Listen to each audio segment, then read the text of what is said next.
रूस ने रविवार को यूक्रेन के F-16 लड़ाकू विमान को मार गिराया है, जिसमें एक यूक्रेनी पायलट की मौत भी हो गई। यूक्रेनी सेना के अनुसार पिछली रात रूस ने कई सारे ड्रोन और मिसाइल हमले किए थे। उसी दौरान एक F-16 फाइटर जेट रूसी सेना के निशाने पर आ गया और तबाह हो गया।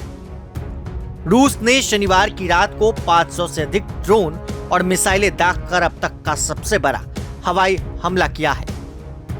इस हमले में पश्चिमी, दक्षिणी और मध्य यूक्रेन के कई इलाकों को दहला दिया गया। यूक्रेन की वायुसेना ने बताया है कि उसने 477 ड्रोन और 600 मिसाइलों का सामना किया। इनमें 239 ड्रोन को मार गिराया गया और 226 को इलेक्ट्रॉनिक जैमिंग के जरिए बेअसर कर दिया गया। यह हमला युद्ध की शुरुआत के बाद से रूस की ओर से सबसे शक्तिशाली बमबारी अभियान के रूप में देखी जा रही है। यूक्रेन की वायुसेना ने पुष्टि करते हुए बताया है कि हमले को रोकने के प्रयास में एक F-16 फाइटर जेट रूसी सेना का टारगेट बन गया और उसका पायलट शहीद हो गया।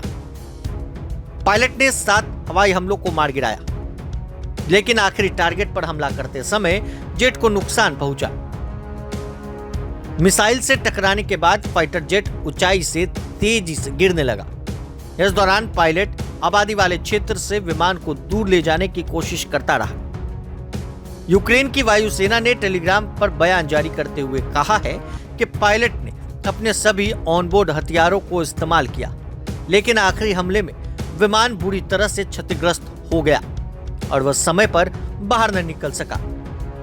रूस के हमले में अब तक यूक्रेन के 3 फाइटर जेट तबाह हो गए हैं। रॉयटर्स की रिपोर्ट के अनुसार यह हमला रूस की तरफ से बमबारी की रणनीति को तेज करने का संकेत है।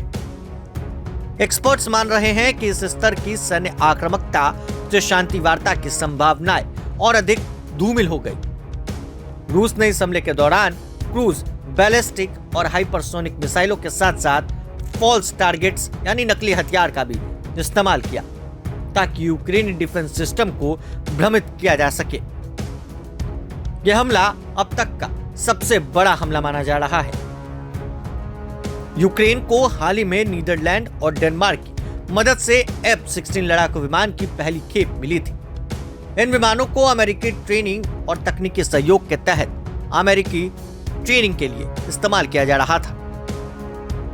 26 मई 2025 को वोल्केट एयरबेस से 2 अंतिम F-16 विमानों में से एक को यूक्रेन भेजा गया, लेकिन अब एक और विमान होने के बाद यूक्रेन की वायु सुरक्षा क्षमता पर दबाव और बढ़ गया है।